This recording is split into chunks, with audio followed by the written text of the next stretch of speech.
months down the road, you look at it and you go, wait a second, these little things happened each day, and now I'm completely in a different spot than I thought I was in. It's like Literally, that. how did I get here? Yeah, how did this happen? Welcome to Lead Like a Girl, where we are empowering everyday women through our stories. I'm your host, Jessica Smith, and I began this journey by sharing my life story. Now, I've joined forces with my longtime friends, Jamie and Corlin, to keep this party going. We met many years ago as young sales girls in our 20s, driven and quickly rising to the top of our industry. As the years went on, life happened, and we all found ourselves in new companies and completely different industries, still striving for success in it all. Career, family, faith, fun. Now, it wasn't easy, but we never stopped moving. Get ready for our real conversations, inspiring stories, and our big life lessons as we share it all. The good, the bad, and the funny. Welcome to Lead Like a Girl. All right, welcome. We're back with another episode of Lead Like a Girl. We are empowering everyday women through our stories, the good, the bad, and the funny. Okay, guys, we haven't talked in a minute. I have to tell you, I have two funny stories. Not really funny, but they're good stories. Okay, so I was at church today, literally walked into church, and have you guys ever, your children, do they lose stuff constantly? Also, you can throw in my husband in there, losing stuff like from time to time. I mean, coffee mugs and socks and equipment or whatever. So we walk into church and it was like, I know that this is going to be a good day. They had a lost and found, and you want to know what I found on the table? I All the found things. my husband's coffee mug, a Yeti, like super expensive mug. I'm like, babe, this is yours. And he was like, that is mine. Got that.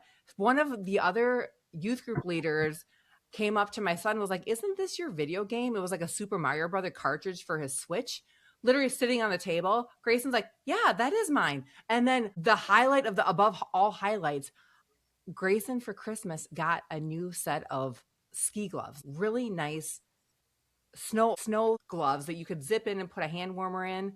Lost one. So he went up to that father and son retreat a couple weeks ago. It's literally 1 degree outside, and he has cheap Walmart gloves because I'm just like, I'm not going to buy another 50, 60 pair dollar worth of gloves for the end of the summer. His glove was sitting on the table. Did you take the other one? Yeah, like his nice glove, his other nice glove was sitting on the table. So 3 things I found on the lost and found table today. It's going to be a good day. This is going to be Your loss and now found. Right. correct. You I mean, lost. I feel like there's a lottery ticket in my life or something like that. I mean, because that just never happens. Maybe one of those things come back full circle, but 3 in one In one 5-minute period of time, it just never happens.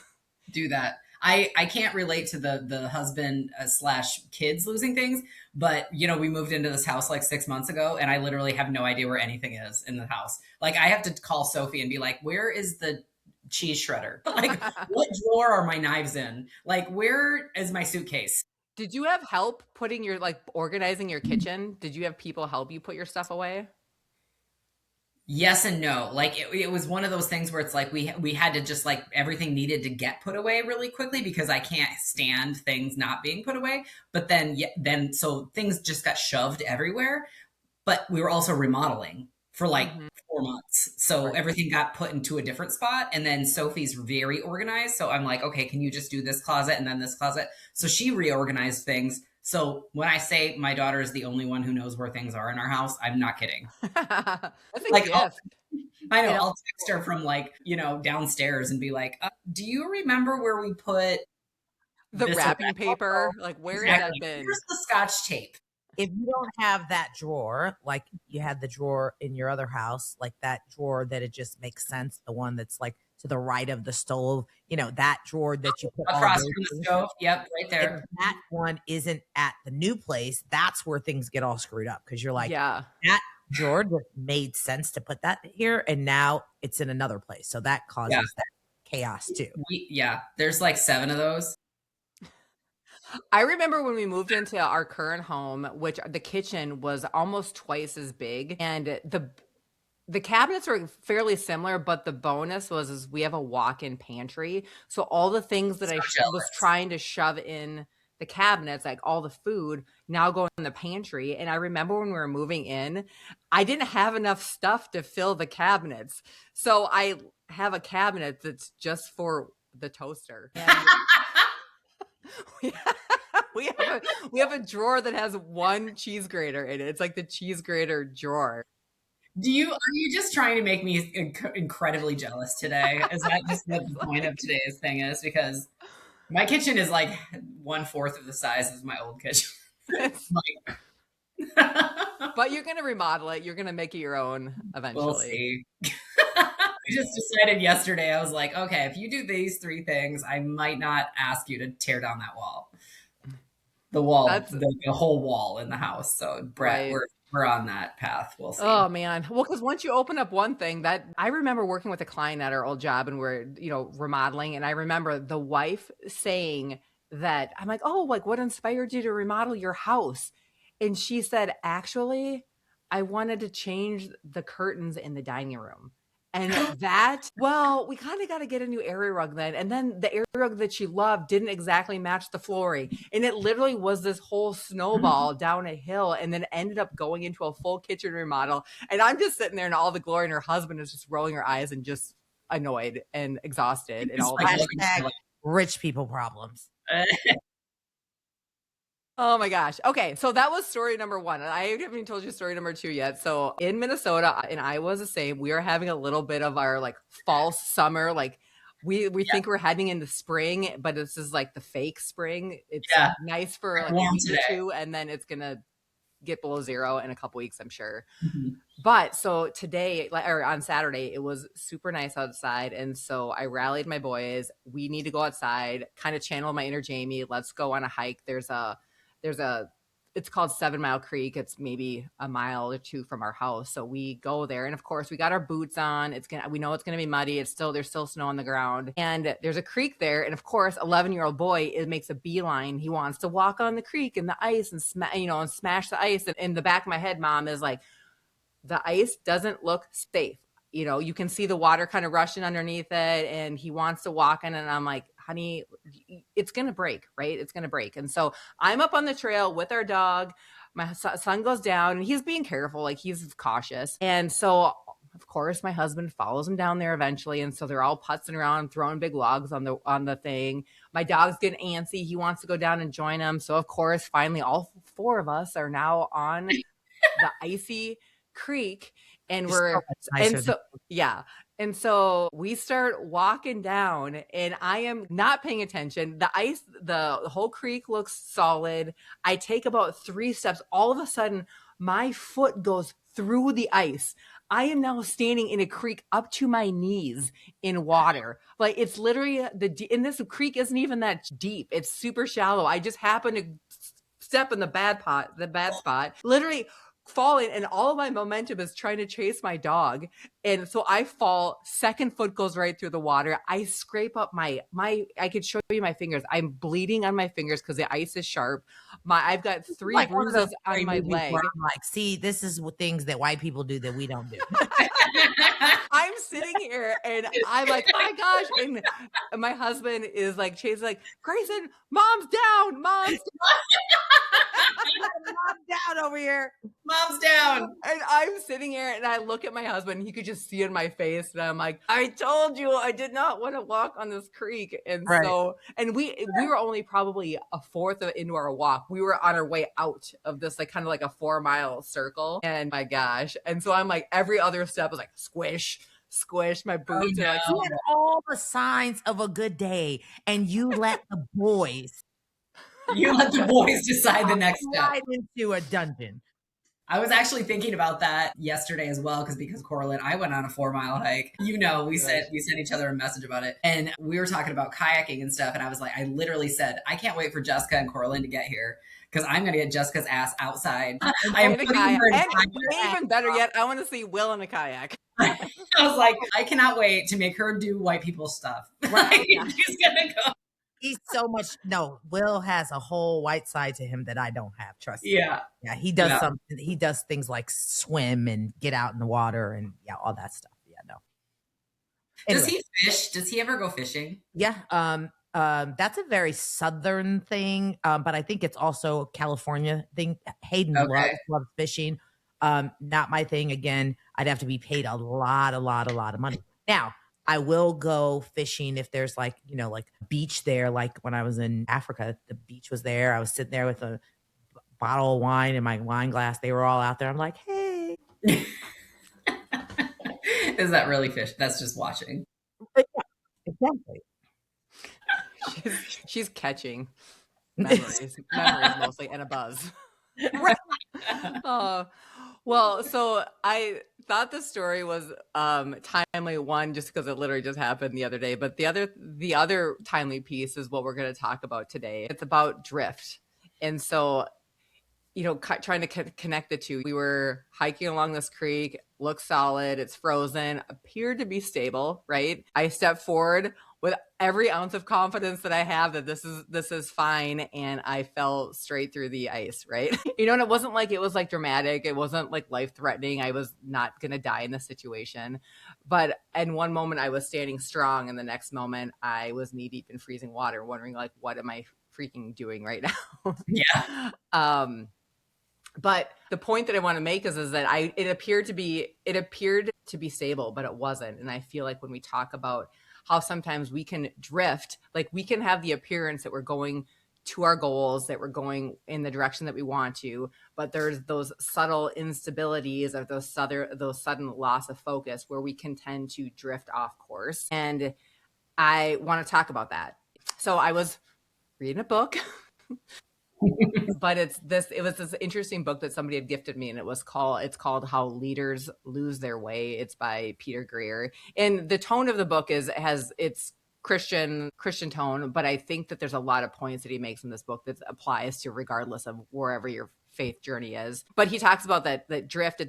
It's not failure. It's not like this huge public collapse, but it's like slow, almost unnoticeable move away from who you said you wanted to be and where you said you wanted to go. So it's not like we're imploding, but it's just this quiet misalignment when you're busy doing seemingly all the right things, but you're kind of drifting off course. And that's sometimes how we can lose our way in life. And so that's what I want to talk about today is, we don't just wake up and decide to lose our way. It just sometimes subtly happens over time. Have you guys had that experience? Have you guys fallen through the ice in your own way at a time? 100%. I have had that. I like literally this week was talking about this exact same subject matter with my friend, which we can get into that in a little, probably, I'm sure later. But I had specific lifetime goals in mind years ago, and I was like fully on the path. And in fact, I spent some time with a friend of mine this last week, and I kind of made her the way she is because of the way I was. I was like, influenced her to be the way. And then now, in a good way? No, in a good way, I promise. But then when I spent time with her, I holy buckets, like I've lost that. Like I helped you become this. What type is of that? Because I feel like you probably maybe, I don't know. What did you lose? Well, it was a lot. So not to get too far into the weeds on this, but when I first moved to North Carolina, like my whole goal was like, I want to grow all my own food. I was super healthy. We had my significant other had a son who was going through cancer. So I was very, very intent on healthy eating habits. No, cutting out sugar, like just, I had a certain lifestyle in mind of how I wanted to raise my children, how I wanted to live my own life, my exercise program, like just complete healthy living. And I had this influence on this friend of mine who kind of followed in that same path. Well, that was 15 years ago. And now I find myself, I've lost some of that. I've lost like some of those goals of mine. And so spending time with her this last week, I'm like, oh my gosh, like I don't even like I don't even buy this anymore. Like I don't even grow that anymore. What am I doing with my life? Like why do I keep taking the easy route when I should have been doing this? This was my goal. Like this was my lifestyle. So that's kind of where I'm like, I've lost that. I feel like I kind of lost, the main, the big picture, the big light bulb, right? Like that's who I want to be. That's what I wanted to like model my life after is this idea of this healthy, very healthy living. And I You felt want to like be the pioneer woman. I am. But do you feel like you've drifted that far off? Because I feel like in our normal conversation, that still seems like you, even though whatever you're referring to, that you're not growing the one thing that Yeah, puts no. that claim in the ground. I feel like you probably don't see that I'm drifting off, but I know that I'm Yeah. drifting. Hmm. Yeah. Like, yeah, it's the you no one knows it but you, right? Yeah. You see that you're drifting off a little bit, and you see that, and I think this is timely because it's February and everybody makes these goals at the beginning of the year also, and I think 6 weeks into the year you go, huh, yeah, I had that. We talked about resolutions, not necessarily like we have them, but you have your goals, and then you're like, oh shoot, am I off? Did I I drift forgot I off? wasn't supposed to be eating cheese. Wait a Yeah. minute, wasn't I gonna run like 4 miles a day? It's Yeah. been a few minutes. So, but yeah, I just, it's a personal thing because you can tell when you are drifting off of your goal, and it absolutely happens. And I just noticed it this last week. Like, oh my gosh, there are so many things that I have let slip through my fingers, like slip by, that I would have never let happen 10 years ago, 15 years ago. Well, and that's why I love journaling and writing things down because it's always those times that I'm looking for that one pair of shoes and I have to tear apart my entire closet. And then I find all these notebooks like in the different, the back of my closet and I pull it out and I'm like, oh, and then I start looking at it. It's like from 5 years and it's all my goals and all my journaling. And I'm like, yeah, what happened with that?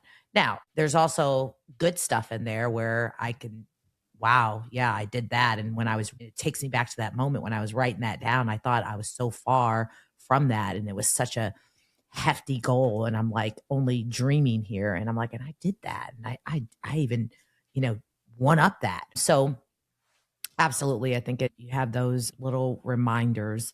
For me, it's usually things that I would say are big things out of my control that kind of got me off my path. But then once I'm there, I'm just like, okay, I got to focus on the now. And then you forget about the other stuff. Hmm. One of the things that really hit me hard, I'm just going to read this to you because I don't usually like to read directly from the book, but I thought I was reading this and I was going to talk about this later, but Jamie, you just really segued into this nicely. There's a whole chapter in the quest. It's called The Quest for Control. And he talks about how basically when we're going through periods of uncertainty, that a lot of times we don't lean into surrendering, like being okay with not knowing where we're going. We default into the things that we control. And we talk about that a lot, that like, well, what are the things and the pieces that you can have, and we lean into where we're competent and where we're good. But this is what he says. This is a quote that he had from this David Blanchard. He is the founder of Praxis. And he said, most of us are told by our parents, friends, the education system, and society at large to shoot for reasonable goals, which most often lead us to de-risk our lives by accumulating power, prestige, possessions that insulate us from vulnerability and really give us permission to live our lives for ourselves and not outwardly. And so this is what he says, what that really hit me is most of us can be tempted to withdraw to safety and control simply by choosing easy quests. And so what made me think about, and this is not necessarily you, Jamie, but I think that a lot of us are like, okay, if I can't get this big thing, I'm just going to default into things that I know, because it takes time, it takes effort, it takes just purpose to go outside our comfort zone and continually do those things that we don't normally do, and everything drifts towards what's easy and doable in the moment.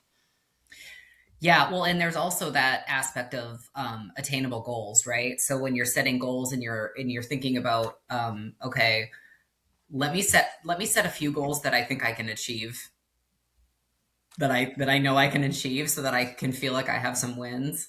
Let me Uh-huh. set a few goals that are going to take some more effort. But if all you do is set those really, really tough goals, that you can get a little discouraged because it takes too long. It's that combination of like, let me set a combination of like some of those small attainable goals that I'm like, okay, I'm pretty sure I can get this, but Mm-hmm. also, the ones that are like stepping stones to the more difficult ones. Yep. Yeah. Yeah, you need like a few little wins.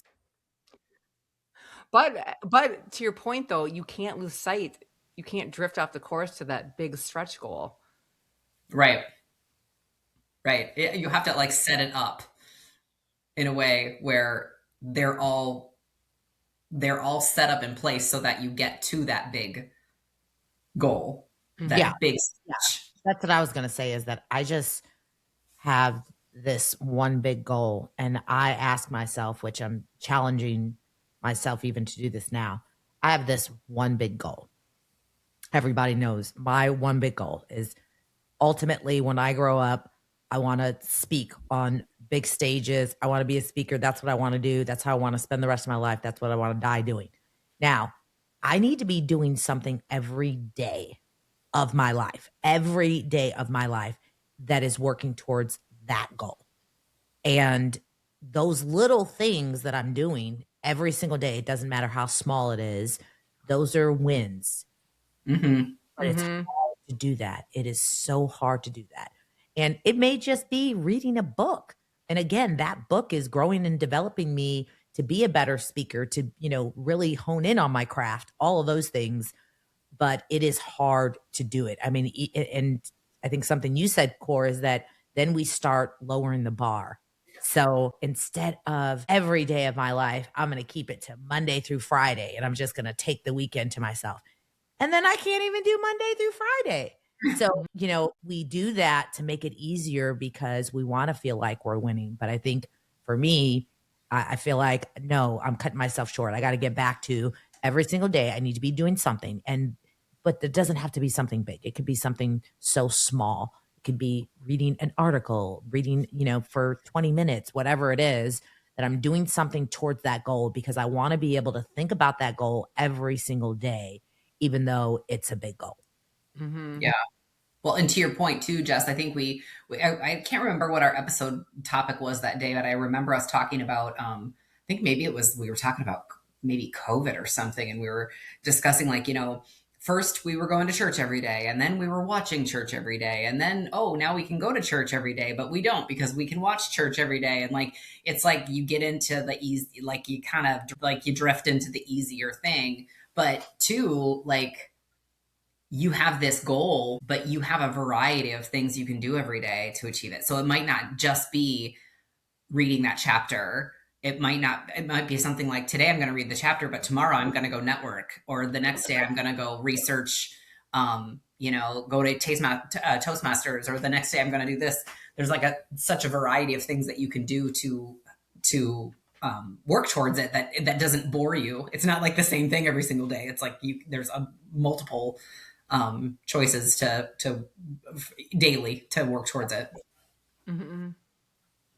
Yeah, one of the points that he makes in that book is that this idea of distraction replaces our discipline. And we talked about this a little bit with this when again a couple episodes back when we talked about living that unhurried life and giving yourself margin to be in the moment. But if we're constantly busy and distracted and filling every moment of our life with something, even if when we're not busy, if we're scrolling or watching TV or thinking about like how to do the next thing and we just don't sit in that quiet, that supports a lack of discipline in those things that we want to do to bring us to that big stretch goal.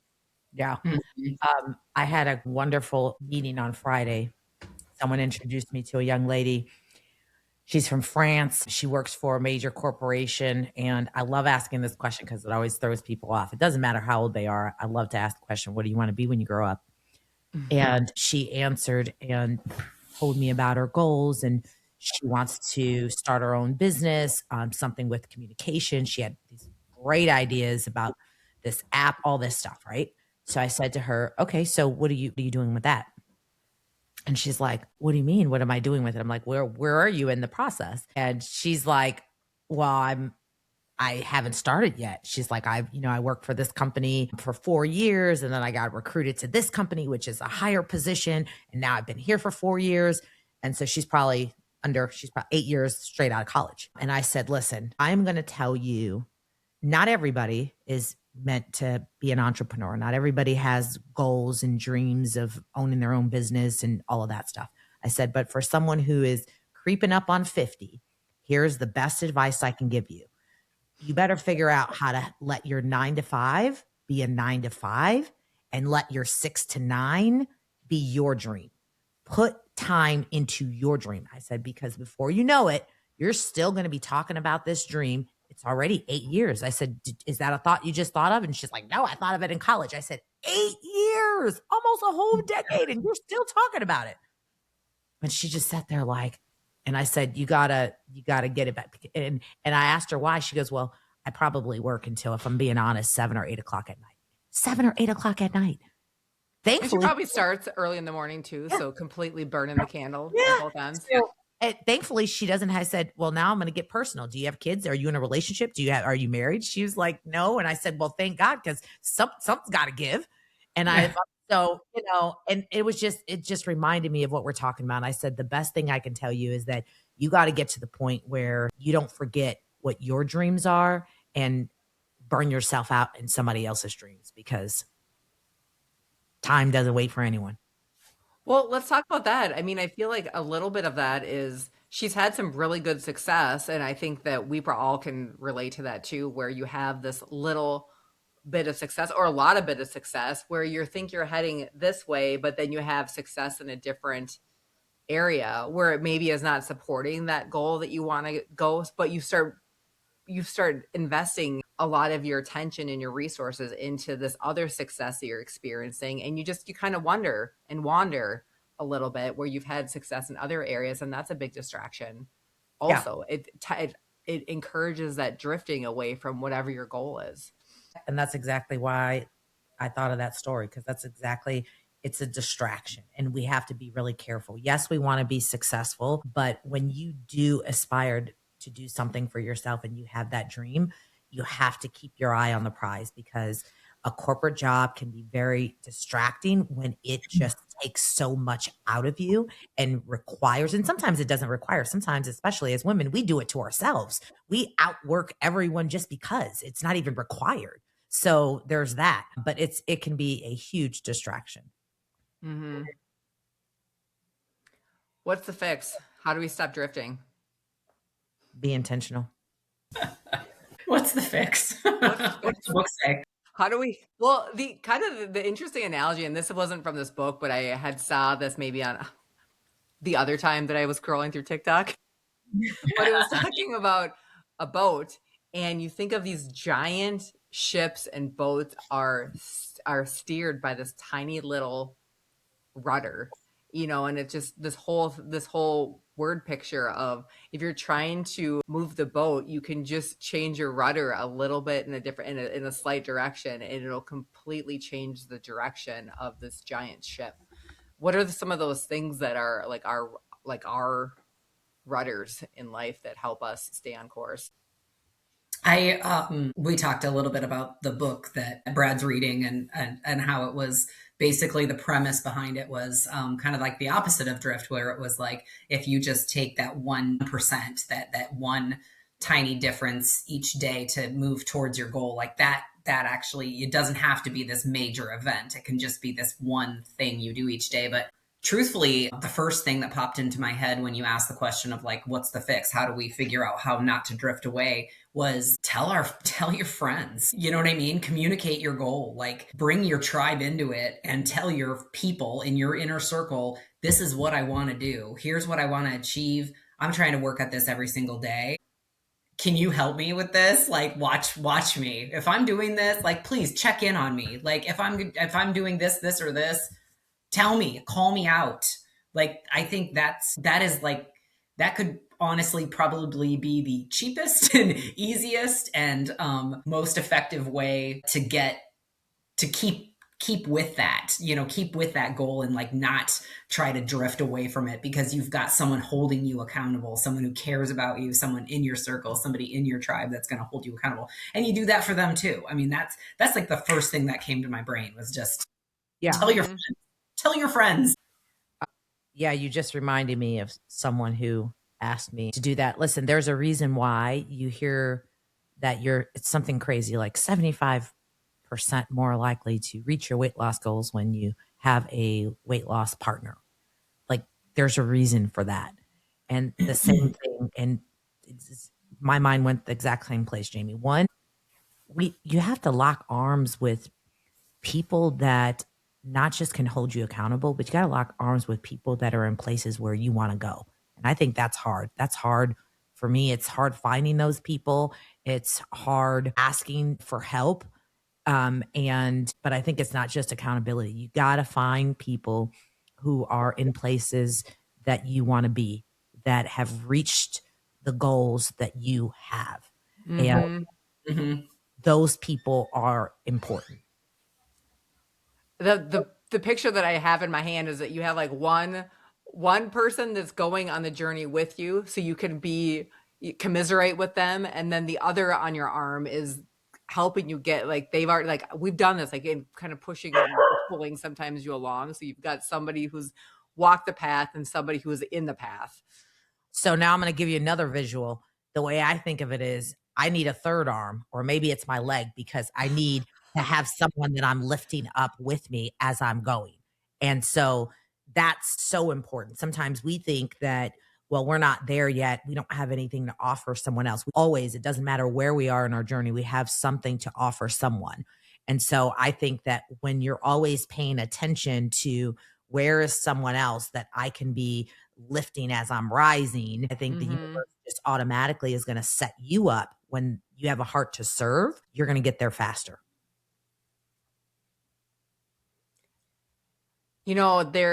I look at that, and the thing that resonates with me is this whole um we have I just keep coming back to this margin, this idea of rest and giving ourselves space to think. And I think when I start drifting, it's when I get tired, when I'm maybe my mind or my body is exhausted with making too many decisions. I fill my schedule with too many things. And so then I tend to make those easy decisions, kind of go back on autopilot when I'm tired. And that's maybe when I start when I start drifting myself. And I think that a fix is building in those regular times of rest so we can have the margin to reset. We need to evaluate what we're doing, but also giving ourselves time to just be in the moment and not hurry through what we're doing.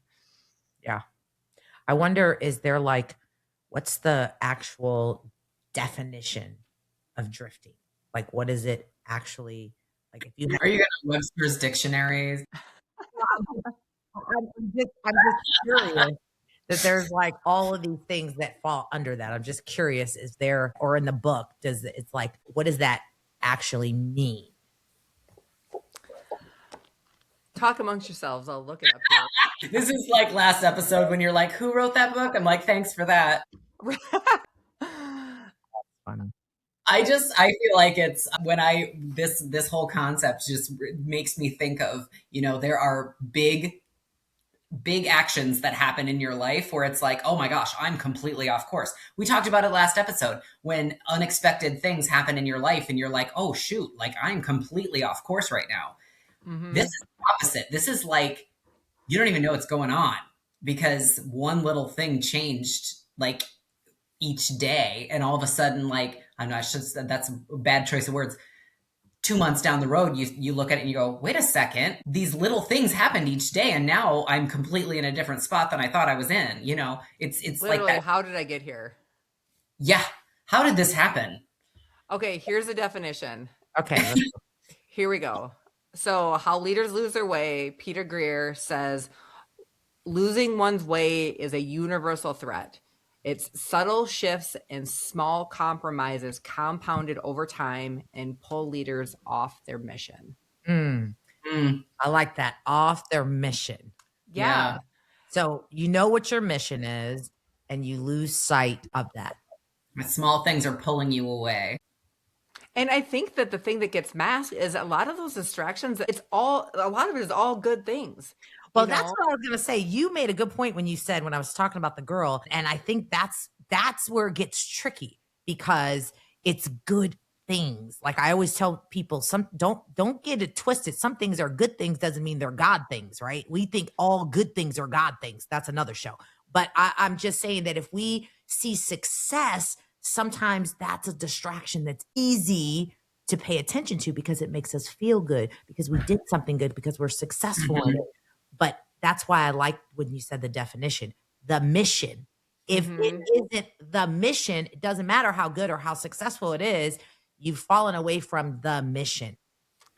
Right. And to your point that you've made in countless episodes, one is that you have to have a mission. You need to take time on the front end and decide what your purpose, what your mission Mhm. is. And then also get your Jessica whiteboard. Have it something that's Write it down. visible, right? You need to write it down and read it and remind yourself what the mission is because we are all like everything that's not purposeful tends towards chaos, right? And so if we're not consistently reminding ourselves what the mission is, if you're not thinking, if you don't have a picture of your farm, Jamie, No, this is good. if we don't have a picture of Jessica standing on stage, like we could AI that thing real quick and just have it on the wall. Good. You know what? We talked about this doing a retreat. We could do a 3-day retreat where we have people figure out, we get a bunch of women in a room with some good mimosas, and we start off with one of those surveys where we figure out, you know how many people say, I hear this all the time, like, what is the mission? How the hell do I know? I still, there's people out there 50, 60 years old. I don't know what that is. Figure out God put gifts in all of us. All of us have gifts that are very unique to us. Yeah. We're supposed to be doing something with it. And I promise you, it's not working your way up the corporate ladder. That ain't what it is. What Yeah. is it? Figure it I out. feel that there's nothing more in life when I feel like I'm in a state of wandering where I feel like I don't know what my purpose or my mission in whatever it is that I'm doing. Like Yeah. I don't know what to do with my hands. And that gives me probably the most anxiety that when I start feeling unsettled, I don't know where I'm headed. And so then I've got to sit back and say, okay, we need to write some stuff down. We need to make a list. Yeah. We need to decide something, Yeah. like grab my husband by the face and say, okay, what are we doing? But some people do. Some people it's the opposite course. Some people just freeze. What's the they just what's the Like the analysis yes, paralysis kind of thing. that thing. It's like you just freeze. You're like, I'm confused. This is too overwhelming. I don't know what's going on. I don't know where I'm headed. I don't know why I'm going there. So I'm just going to stay here because it's comfortable and it's safe. Everything's okay. It's comfortable. I'm good. Things Yeah. are good. Yeah. Why would I mess up a good thing? I'm just But going to stay the right thing here. is, and I just heard this not that long ago, but somebody had said this, and it's a quote on one of my favorite movies. It's what is it, Shawshank Redemption? Like Andy Dufresne says, either get busy living or get busy dying. But if you're not growing, you're dying. You're either going towards something or fading away from something. You might think that you're sitting neutral and you're just in this space, but you're not. You're always tending towards You're growth moving. or death, really. And that sounds harsh, but that's true. Yeah, because every day it's one more day towards death. So that makes sense.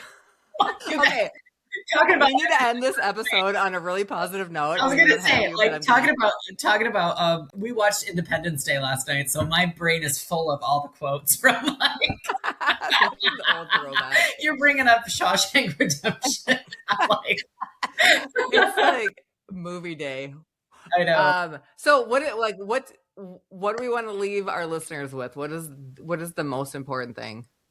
I would say I'm going to say my takeaway really was just that recap of like the drift is slow and you might not notice it. So the more you can talk about your goals with your friends and your tribe and your the people who care about you and the people who are right along that journey with you, the better. Like just communicate where you want to go, and you might not notice. I didn't.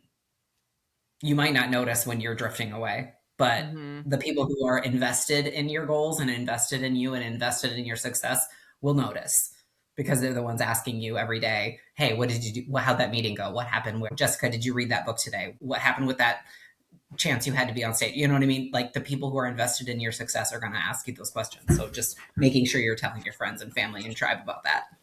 Oh my gosh, I just had another word picture. So, again, What? through COVID, I saw it. I saw it. I know, Just I was like, you could see this light bulb on my head. But so you talk about and goals not and like having this, like having this accountability. Like, do you remember like everybody's wearing stretchy pants, everybody's wearing yoga pants, like through COVID, and then all of a sudden everyone gets called back to work and they have to put on their like jeans that don't have stretch or like dress pants that have zero stretch, and you're like, what the heck happened? Like, like these don't fit me anymore. I've been wearing stretchy pants that have this like ability to move, and one, like those are comfortable, right? And those are like that's what we default to. But there's an analogy in here. It's like you got to put on the pants with a button. no, no. I We got to get our pants with a button on. I was thinking heels. Like, put some well, heels on once a week, guys. Come well, on. no, but I get Right. that from a drifting perspective, Corlin, because we think of it, we didn't realize how much time was going by, right? And Yeah. then when you put those, you hadn't realized that you gained a few pounds, Like and you're drifting yeah. away from that. But if you don't hold the mirror up, if you don't see, because this You don't put those the pants on. Right. If you don't elastic is try to very beam on, forgiving. Leggings love our bodies. I don't know what I'm trying I to say. love it. Right? So the takeaway is get out of your yoga pants. Get out of your yoga pants in life. Use a button. Zip Yeah, them up. like Use a Right. button. where's that dress with the zipper in the back that you haven't put on in like Yes. 6 years? Put that baby on and see where we're at here. Right. Are we away from, that's my takeaway, the mission. I love that word, the mission. We have slowly moved away from the mission. So that's the question I would have for our listeners is ask yourself that question. Have you drifted away from the mission? Mm-hmm. That's awesome. Well, this was a great conversation spurred out of me falling through the ice. Yes. And I think that's a good analogy in life. Sometimes we walk and it looks like solid, it looks like you're on mission, and then all of a sudden you fall through and you've got your knee deep in nasty water. Yep. Seriously. But Yeah. keep on, keep going on the straight, keep talking to your friends about this drift. And we're not here to build this like insulated life. We're here to be with our girlfriends, move in a direction, be on mission. If any of this conversation resonated with you, please like, share, and subscribe. We can send this mission out and send our message out to many more people through your help and through your network. So please help us with that. We are at leadlikeagirllab.com. We are on YouTube, and anywhere you listen to podcasts, you can find us. So please. But thanks for listening and tuning in. We'll be back with you next week. And until then, continue to lead like a girl.